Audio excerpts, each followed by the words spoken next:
T20 ವಿಶ್ವಕಪ್ನಲ್ಲಿ ಭಾರತ ಗೆದ್ದಿದೆ. New Zealand ವಿರುದ್ಧ ಭಾರತಕ್ಕೆ ಭರ್ಜರಿ ಗೆಲುವು. 159ಕ್ಕೆ ನ್ಯೂಜಿಲೆಂಡ್ ಆಲ್ಔಟ್ ಆಗಿದೆ. ಆ ಮೂಲಕ 96 ರನ್ಗಳಿಂದ ಭಾರತ ಗೆದ್ದು ಬೀಗಿದೆ. ಟಿ20 ವಿಶ್ವಕಪ್ ಫೈನಲ್ನಲ್ಲಿ ಭಾರತ ಗೆದ್ದಿದೆ. ನ್ಯೂಜಿಲೆಂಡ್ ವಿರುದ್ಧದ ಮ್ಯಾಚ್ನಲ್ಲಿ ಭಾರತ ಗೆಲುವಿನ ಪತಾಕೆಯನ್ನು ಹಾರಿಸಿದೆ. ಎಲ್ಲರ ನಿರೀಕ್ಷೆ ಇತ್ತು, ಯಾಕಂತಂದ್ರೆ ಈ ಬಾರಿ ಈ ಫೈನಲ್ನಲ್ಲಿ ಕಪ್ ನಮ್ಮದೇ ಅನ್ನುವಂತಹ ಒಂದಷ್ಟು ಪೋಸ್ಟ್ಗಳು, ಜೊತೆಗೆ ಭಾರತ ಗೆದ್ದು ಬರಬೇಕು ಅಂತೇಳಿ ಕ್ರಿಕೆಟ್ ಅಭಿಮಾನಿಗಳೆಲ್ಲರೂ ಕೂಡ ನಿರೀಕ್ಷೆಯನ್ನು ಇಟ್ಕೊಂಡಿದ್ರು. ಆ ನಿರೀಕ್ಷೆ, ಆ ಕನಸು, ಆ ಆಸೆ ಎಲ್ಲವೂ ಕೂಡ ಈಡೇರಿದೆ.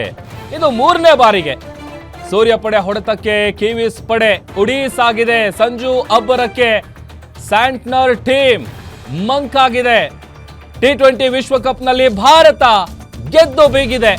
ನ್ಯೂಜಿಲೆಂಡ್ ವಿರುದ್ಧ ಭಾರತಕ್ಕೆ ಇದು ಭರ್ಜರಿ ಗೆಲುವು. 3ನೇ ಬಾರಿಗೆ ಟಿ20 ವಿಶ್ವಕಪ್ ಅನ್ನ ಭಾರತ ಗೆದ್ದಿರೋದು. ಸೂರ್ಯಕುಮಾರ್ ಯಾದವ್ ಪಡೆ ಹೊಡೆತಕ್ಕೆ ಕಿವೀಸ್ ಪಡೆ ಉಡೀಸ್ ಆಗಿದೆ. ಆಮೇಲೆ ಸಂಜು ಅವರು ಒಳ್ಳೆ ಬ್ಯಾಟಿಂಗ್ ಮಾಡಿದ್ರು. ಅವರ ಅಬ್ಬರ ಕೂಡ ಬಹಳ ಜೋರಾಗಿತ್ತು.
ಸ್ಯಾಮ್ಸನ್ ಜೊತೆಗೆ ಶರ್ಮಾ ಅವರು, ಇಶಾನ್ ಕಿಶನ್ 46 ಬಾಲಿಗೆ 89 ರನ್ ಅನ್ನ ಬಾರಿಸಿದ್ದು ಸಂಜು ಸ್ಯಾಮ್ಸನ್ ಅವರು.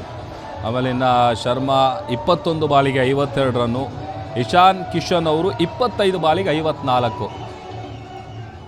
ಮತ್ತಷ್ಟು ಡೀಟೇಲ್ಸ್ ಕೊಡ್ತಾರೆ ನಮ್ಮ ಡಿಜಿಟಲ್ ಎಡಿಟರ್ ದಿಲೀಪ್, ದೂರವಾಣಿ ಸಂಪರ್ಕದಲ್ಲಿ ಜಾಯ್ನ್ ಆಗಿದ್ದಾರೆ. ದಿಲೀಪ್, ಎಲ್ಲರ ನಿರೀಕ್ಷೆಯಂತೆ 3ನೇ ಬಾರಿಗೆ ಟಿ20 ವಿಶ್ವಕಪ್ನಲ್ಲಿ ಭಾರತ ಗೆದ್ದಿದೆ. ಡೀಟೇಲ್ಸ್ ಕೊಡ್ತಾ ಹೋಗೋದಾದ್ರೆ ಪ್ರಭು, ಆರಂಭದಲ್ಲಿ ಈ ಟೀಮ್ ಇಂಡಿಯಾ ಬ್ಯಾಟಿಂಗ್ ಆರಂಭಿಸಿದ ಆರಂಭದ 10 ಓವರ್ಗಳಲ್ಲಿ ಟೀಮ್ ಇಂಡಿಯಾ ಏನೊಂದು ಸ್ಕೋರ್ ನ ಗಳಿಸ್ತು. ಆ ಸ್ಕೋರ್ ನ ಗಮನಿಸಿದಾಗ್ಲೇನೆ ಭಾರತದ ಗೆಲುವು ಬಹುತೇಕ ಖಚಿತ ಅನ್ನೋ ರೀತಿ ಆಗಿತ್ತು. ಅದರಲ್ಲೂ ಸಂಜು ಸ್ಯಾಮ್ಸನ್ ಅವರಿರ್ಬೋದು, ಅಭಿಷೇಕ್ ಶರ್ಮಾ, ಇಶಾನ್ ಕಿಶನ್ ಅವರೆಲ್ಲರ ಒಂದು ಅರ್ಧ ಶತಕಗಳೇನಿದೆ, ಅಮೋಘ ಅರ್ಧ ಶತಕಗಳು. ಆ ನೆರಳಿನಿಂದ ಭಾರತ ಯಾವಾಗ ಆರಂಭದ 10 ಓವರ್ಗಳಲ್ಲೇನೆ 100 ರನ್ಗಳ ಒಂದು ಗಡಿಯನ್ನ ದಾಟಿಬಿಡ್ತು, ಆಗ್ಲೇನೆ ಒಂದು ನ್ಯೂಜಿಲೆಂಡ್ ಆಟಗಾರರಿಗೆ ಒಂದು ಮಾನಸಿಕವಾದ ಒತ್ತಡ ಶುರುವಾಗಿತ್ತು ಅಂತ ಹೇಳ್ಬೋದು. ಇನ್ನು ನಂತರ ನ್ಯೂಜಿಲೆಂಡ್ ನ ಆಟಗಾರರಲ್ಲಿ ಯಾರೊಂದು ಸ್ಟಾರ್ಟಿಂಗ್ ಅಲ್ಲಿ ಅಲನ್ ಅವ್ರೇನ್ ಬ್ಯಾಟಿಂಗ್ ಆರಂಭಿಸಿದ್ರು, ಕಳೆದ ಒಂದು ಮ್ಯಾಚ್ ನಲ್ಲಿ ಅಲನ್ ಶತಕವನ್ನ ಬಾರಿಸಿದ್ರು. ಅವರು ಈ ಬಾರಿನೂ ದೊಡ್ಡ ಪ್ರಮಾಣದಲ್ಲಿ ಆಟ ಆಡಬಹುದು ಅಂತ ಒಂದು ನಿರೀಕ್ಷೆ ಇತ್ತು. ಆದ್ರೆ ಅಲನ್ ಕೇವಲ 9 ರನ್ಗಳಿಗೆ ಅವರು ಔಟ್ ಆದಾಗ್ಲೇನೆ ಭಾರತದ ಗೆಲುವು ಇನ್ನಷ್ಟು ನಿಚ್ಚಳ ಆಗಿತ್ತು.